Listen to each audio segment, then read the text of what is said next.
如果有2顆瑪瑙擺在你面前，一顆紅得像果凍，2000塊；一顆灰得像磚頭，200塊。可能99%的人會搶這串紅的，但如果是懂行的，會立刻把它扔進垃圾桶，因為這不僅僅是在扔錢，還是在服毒。而那塊被你嫌棄的爛石頭，才是我今天要講的能救命的核電站。前幾天有位叫森活日志的道友在評論区留言，想讓我講講瑪瑙，這就安排啊。雖然在不同的佛经裡，七寶的名單是不一樣的，但是瑪瑙是所有版本裡絕对的 C 位。今天這期視頻啊，我不跟你扯那些神话傳說，也不嚇唬你什麼因果報應，咱們聊點硬知識。從人體解剖、壓電效應，還有筋膜層和晶體結構的耦合開始。今天不純講玄學，咱們講講怎麼用物理學去借力。如果你能耐着性子聽完啊，你会发现你手裡那串瑪瑙不是用來求佛保佑的，它是一台精密儀器，是你身體的外掛電池包。關鍵是你得會用。好，我們先解決第一個問題，憑什麼我說這塊破石頭裡有電？為了搞懂這個呀，我查了礦物晶體的結構，也翻了中醫的一些書籍，結果我就发现，中醫說的氣啊，它底色之一其實就是生物電，就是共振，就是頻率。咱們把時間倒回到1880年，居里夫人的老公皮埃爾·居里，他在實驗室裡發現一個像降軌一樣的現象。當他找準了角度，用力去擠壓一塊石英晶體的時候，這塊石頭表面竟然產生了電荷，壓力越大，電壓越高，這就是著名的壓電效應。聽起來很深啊，其實你每天可能都在用。你看過那種2塊錢的電子打火機嗎？你摁一下，那個壓力啊，瞬間就可以通過裡面的壓電陶瓷變成擊穿空氣的高壓電火花。這就是讓壓力變成電力的魔法。瑪瑙和水晶雖然爹媽都一樣，化學成分都是2氧化硅，但是長相和脾气完全不同。瑪瑙的本質呢，是無數個微小的石英晶體被地球母親死死擠壓在一起。換句話說，你手腕上戴的那個呀，不是一塊石頭，它分明就是一塊被封印的微型發電站。你走路甩手啊，弹珠子搓這些動作就是開關，能夠源源不斷把你的动能轉化成微弱的電荷。這就是為什麼古人會說玉石要養要盤。如果你只是把它供在保險櫃裡面，它就是一塊死石頭，因为它沒有受到壓力，就沒有電。只有當你把它拿在手裡，搓它、揉它、壓它，它才會被點亮，它才會釋放出那種看不見但是能感受得到的能量場。這時候好多人會說了，瑪瑙有點土啊，不都大媽才戴的嗎？我要戴水晶，水晶多閃呀，我能閃瞎別人眼。哎，這個問得很好啊，這就涉及到一個瑪瑙最特殊的一個物理結構，也是為什麼在佛教七寶裡只有它被稱為石中胎的原因。那我為什麼不讓你戴水晶呢？這話一說出來，估計得有賣水晶的老闆想順着網線來打我。如果你是想修身養性，特別是現代人很多這種焦慮失眠想太多的，你以為是補藥的水晶，對你來說可能是一劑毒藥。咱們從晶體結構來說啊，水晶是單晶體。你看水晶洞裡面長出來的，那都是一根一根跟宝劍一樣的柱子，它的能量是放射性的，是尖銳的，而且是向外發散的。物理學上呢，水晶就是一個極好的放大器。如果你現在心情很好，戴水晶會讓你嗨到頭皮發麻。但如果你現在是很焦慮、很煩躁呢，水晶也會把你的這種焦慮、煩躁放大10倍，有可能會把你的腦波拉得更高，讓你越晚上越亢奮，眼睛瞪得跟铜鈴一樣。那瑪瑙呢？大家可以看看瑪瑙那個橫切面，它是一圈套一圈的那種紋路，很像樹的年輪。瑪瑙在礦物學裡面屬於是引晶質的結構，就是它不是一根孤零零的柱子，它是無数的那種微小的晶体手拉手一层层一年年这種擠壓下來的。如果說水晶是一把锋利的劍，那瑪瑙就是可以算是一面厚厚的盾牌。如果說水晶是可以讓你亢奮的這種濃縮咖啡，那瑪瑙啊，就像一碗熬了很久、很溫潤的老火靓湯。用電子工程的話說呢，水晶是一種放大器，而瑪瑙呢，就像是一個巨大的濾波電容，它代表的是一種有序的流動。大多數現代人缺的不是興奮，缺的不是挑，咱們那魂兒早就被那種短視頻裡的洗腦神曲啊勾到九霄雲外去了。咱們缺的是落地，是那种脚踩大地的感觉。瑪瑙那種層层疊疊的結構，這種數百萬年沉積下來的重力感，配合它的壓電效應，它不是用來放大你的情緒的，它是用來吸收、緩衝和轉化的。當你腦子裡那些亂七八糟的生物電，也就是你的雜念快要短路的時候，你握住一塊瑪瑙，利用它的引晶體的結構，利用它的同頻振動，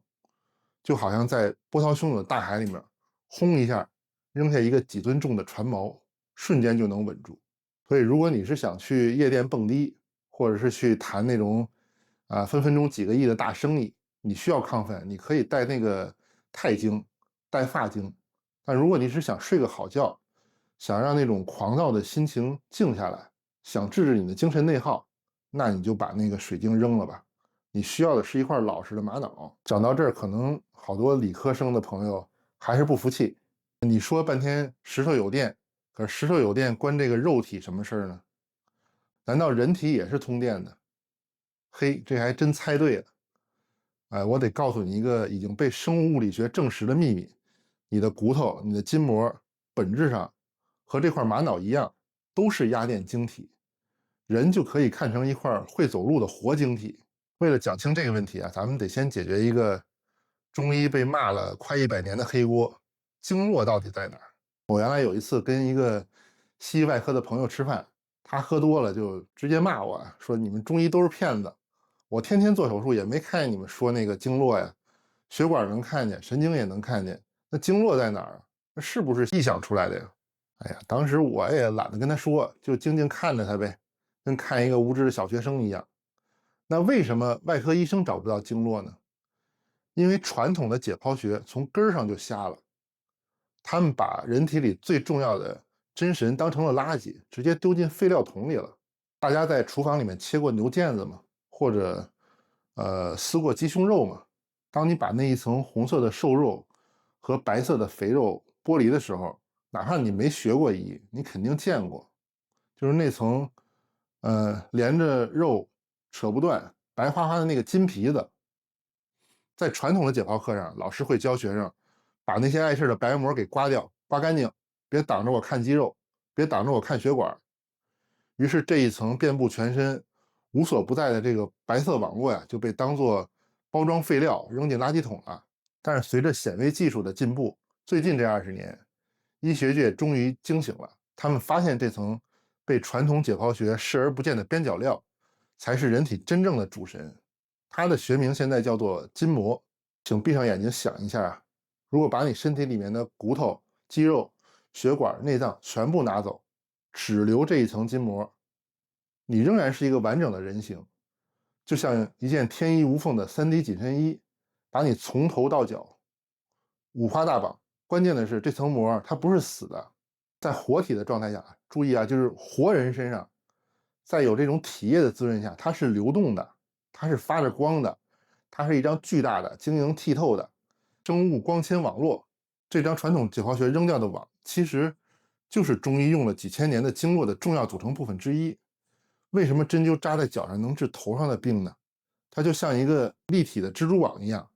你觸碰最邊緣的一根絲，坐在最中間的這個蜘蛛瞬間就能感應到。筋膜就是這個蜘蛛網，它傳遞的不僅僅是力，它還傳遞信息，傳遞生物電的信號。這層膠原蛋白構成的網，它的物理屬性和你們家的電視機的屏幕是一種物質形態，它叫液晶態。大家現在手機屏幕用的就是這種技術，你手指用力一摁，就能發現那塊變色的那種 LCD。簡單說呢，它就是既是流動的液體，也是排列整齊的晶體。生物物理學家就發現，人體的膠原蛋白纖維，也就是構成筋膜的主要成分，在顯微鏡下面會呈現出像閱兵方陣一樣完美的、高度有序的液晶陣列。還記得剛才講那個打火機和壓電效應嗎？石英晶體瑪瑙受壓会發電，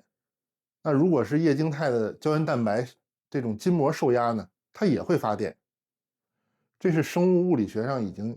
确定的一个鐵律。你的骨骼和筋膜都是压電體，當你跑步時候，腳掌落地那一瞬間，巨大的壓力通過你的骨頭傳導給筋膜，你的筋膜網絡瞬間就能產生微弱的電流。這個電流就好像一道聖旨一樣，會順着這個光纖網飛速傳達，以此為信號告訴骨細胞這兒受力了，這兒需要加固。這就是為什麼宇航員在太空裡如果不運動，骨頭就會變脆變酥，像餅乾一樣，因為沒有壓力就沒有電流，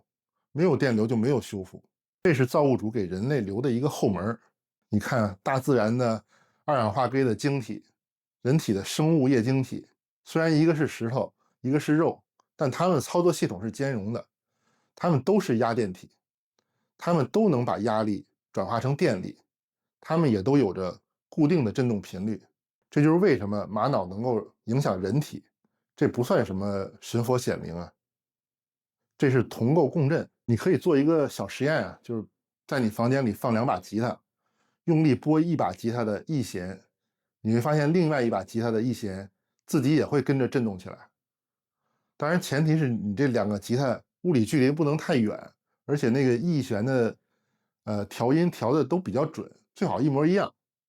這就是共振。你那個疲憊焦慮的身體啊，就像是一把走調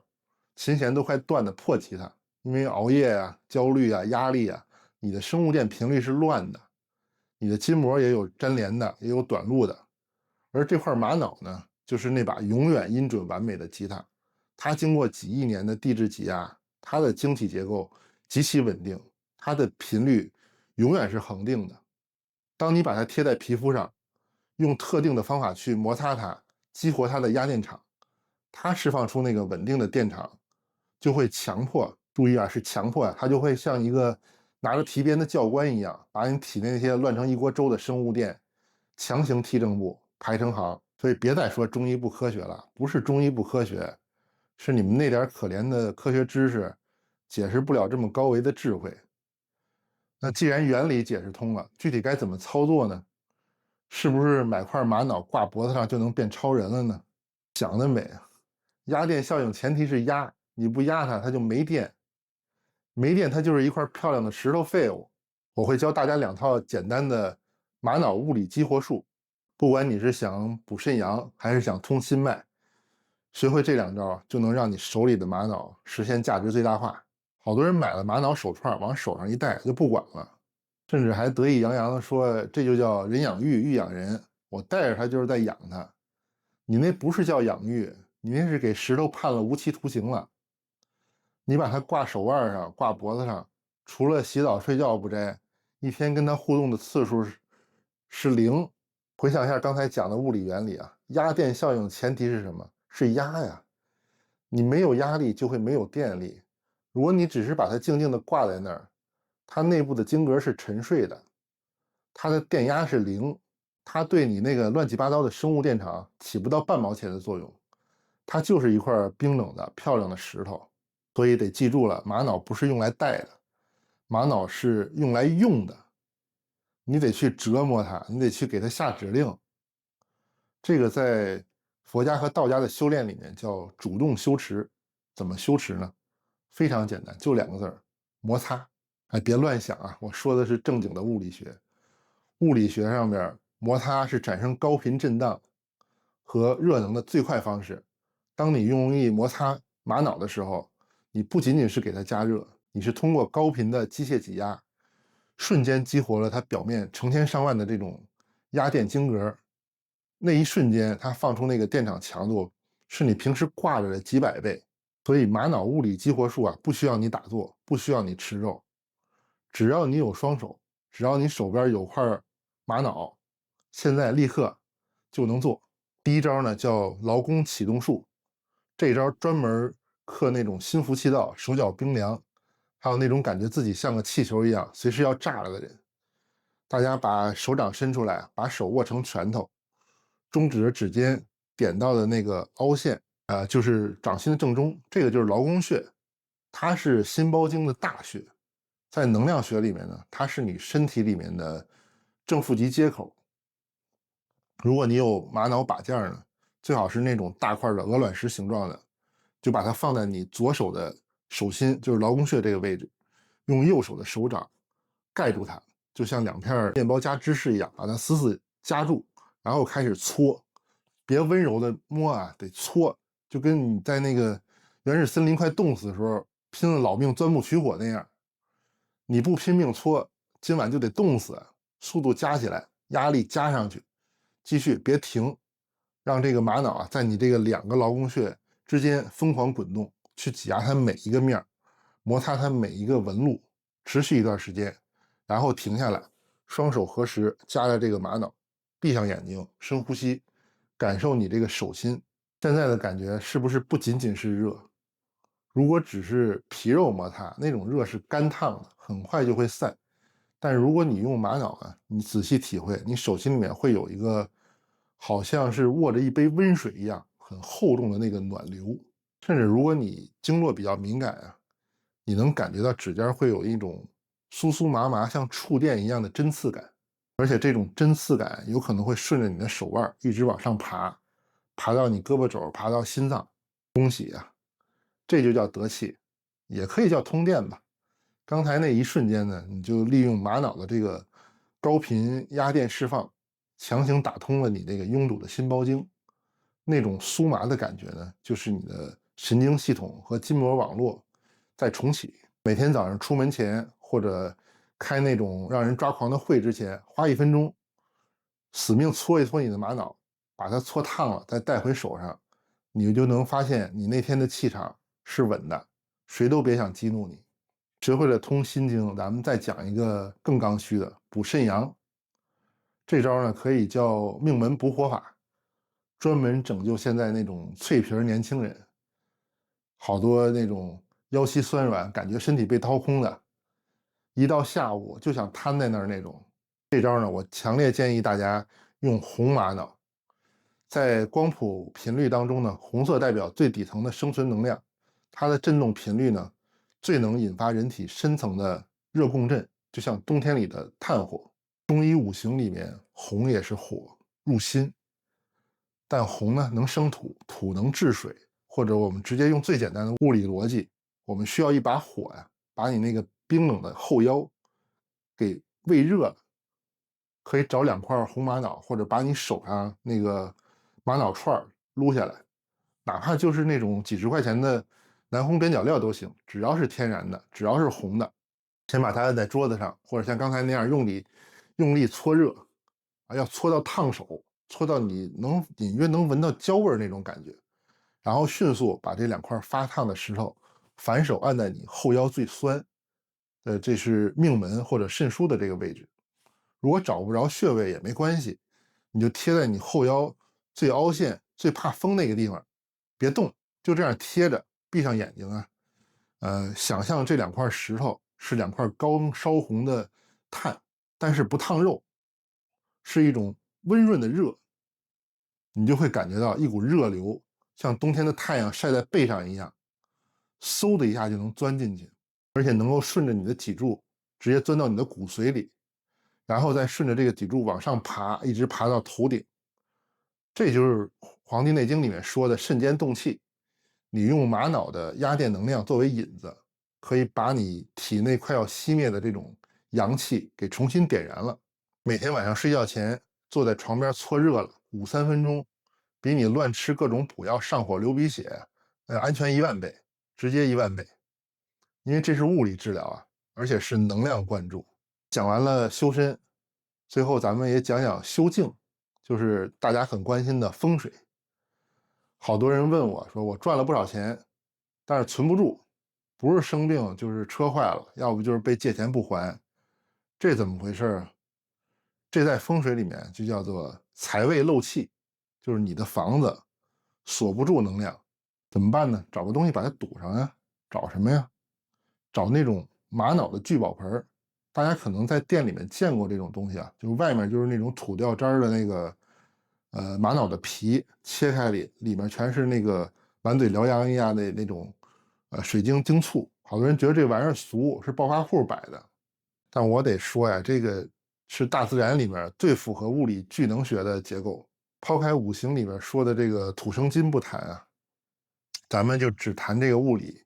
你看它這個形狀啊，就是一個完美的抛物面的這種天線，它就能把這種亂七八糟的散射波啊，強行匯聚到一個焦點。這就是它為什麼能聚氣的意思。它其實就是一個天然的這種能量雷達的接收鍋。所以如果你想在家裡面布一個锁財局呢，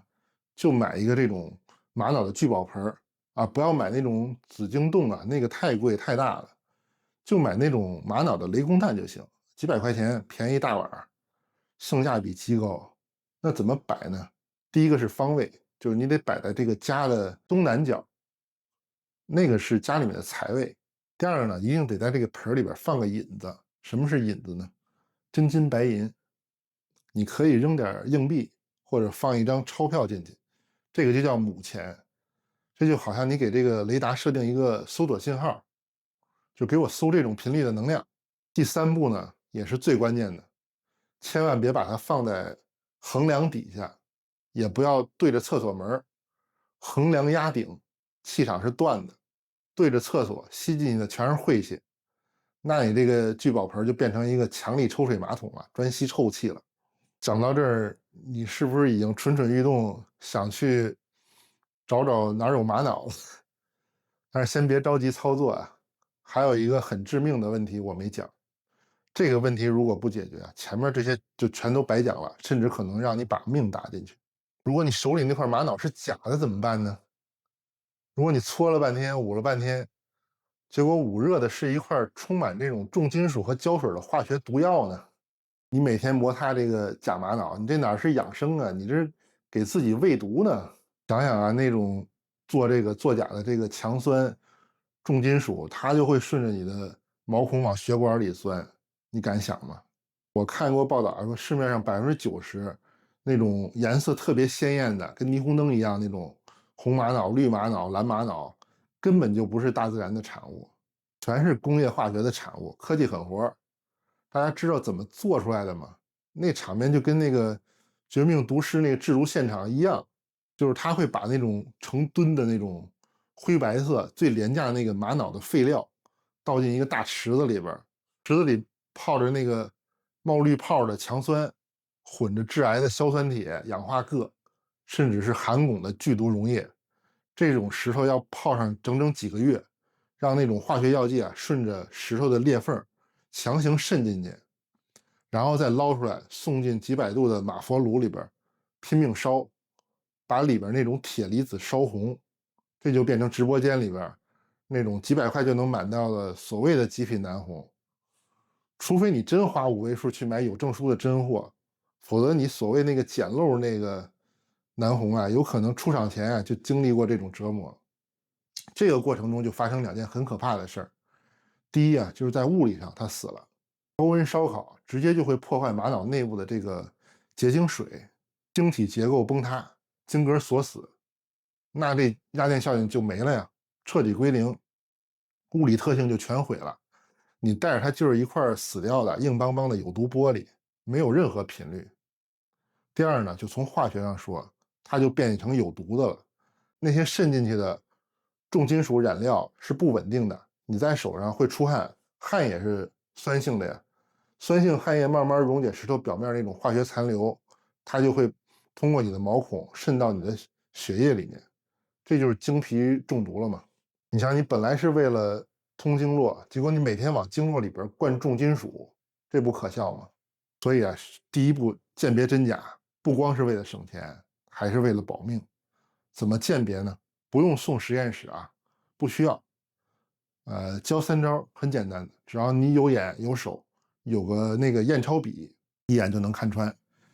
第一招呢，叫看血管網，就是最簡單也最實錘的一招。拿你的手機打開後邊那個手電筒，把瑪瑙貼在那個燈光上，透光看它的這個紋路。如果是染料呢，它是順着縫隙滲進去的，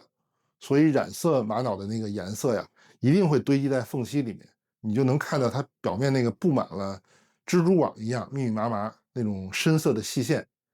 就跟那石头得了紅眼病一樣，布滿那种充血的紅血絲，這個叫色根堆積。如果你看到这種蜘蛛網，別猶豫，假的。因為天然瑪瑙的紋路是像那個牛奶滴到水裡那種自然暈染開的雲紋，是層層疊疊的同心圓，絕對不會是這種死板的網絡。第二招呢叫紫光照妖鏡，家裡有那種驗鈔筆嘛，或者是那種照貓癬的那個紫光手電筒，拿出來關上燈，對着你那個手串照一下。天然瑪瑙呢在紫光下是啞光的，幾乎沒有反應，或者是淡淡的那種自然光。但如果是注了膠的，就是為了掩蓋裂縫，灌了那種环氧树脂的，它在紫光下就會出現一種那種像鬼火一樣慘白的藍光，或者就跟那個剛做完那個美甲紫光燈下那種亮瞎眼那種效果。看到這種藍白光啊，恭喜你買到塑料了或者树脂了，扔吧。第三招呢就叫做人肉测谎仪，这招不用工具，用你的手。天然的瑪瑙呢，它的导熱係數很高，吸熱快，散熱也快。你把它貼臉上，第一感覺應該是冰，透心的涼，而且這種涼呢會持續好幾秒。如果你一上手是溫的，或者那種涼意像握手一樣，瞬間就沒了，那不用懷疑，那就是塑料的，或者是樹脂注膠的。記住這3點：沒網紋、沒熒光、上手冰。滿足這3點，哪怕是長得醜一點、灰一點，那也是一顆能陪你修行的活石頭。好了，視頻最後我說幾句心裡話吧。這期視頻我講了打火機，講了液晶屏，講了筋膜，講了壓電效應。我不厭其煩用這些物理學、解構玄學，我是為了吹噓這石頭神乎其神嗎？我是為了忽悠你們下單嗎？恰恰相反，我是想告訴大家，石頭終究是石頭，它再神也只是一個工具，是一個外掛。真正神妙的不是你手腕上那塊瑪瑙，而是你這具肉身。你想想啊，你的筋膜竟然和液晶一樣能傳遞信號，你的骨頭竟然像發電機一樣能產生能量，你這具肉身才是宇宙中最精密的儀器，才是最高級的壓電晶體，你自己才是那個最大的寶藏。我們為什麼要帶這個瑪瑙呢？修行裡邊有句話叫借假修真，瑪瑙是假的，是外物，但我們要借它這個假修我们這個身體的真。當你焦慮的時候，摸着它是為了提醒自己落地；當你被生活壓得喘不過氣的時候，搓搓它是為了激活你自己的陽氣。它是一個永不疲倦的節拍器，是在給你那個亂了套的身體打拍子。它的作用是喚醒你的身體裡那個本來就有的但是沉睡了的自癒能力。所以不要迷信石頭，也不要迷信我，去相信你自己的身體，去感受你的每一次呼吸，去感知你指尖的每一次觸碰，去感受你心跳的每一次共振。哪怕有一天你手裡沒有瑪瑙，只要你心是定的，你的氣是穩的，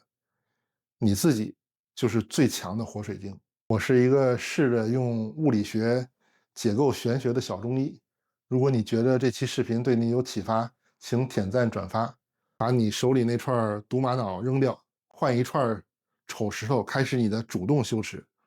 如果大家感興趣的話，我們以後也可以繼續講講其他的佛家七寶，比如黃金。為什麼佛說它是七寶之首呢？為什麼古人說穿金戴銀能壓驚呢？黃金到底是如何利用重金屬的電子密度，在物理層面上直接鎖住你的魂魄的？咱們以後有機會講啊。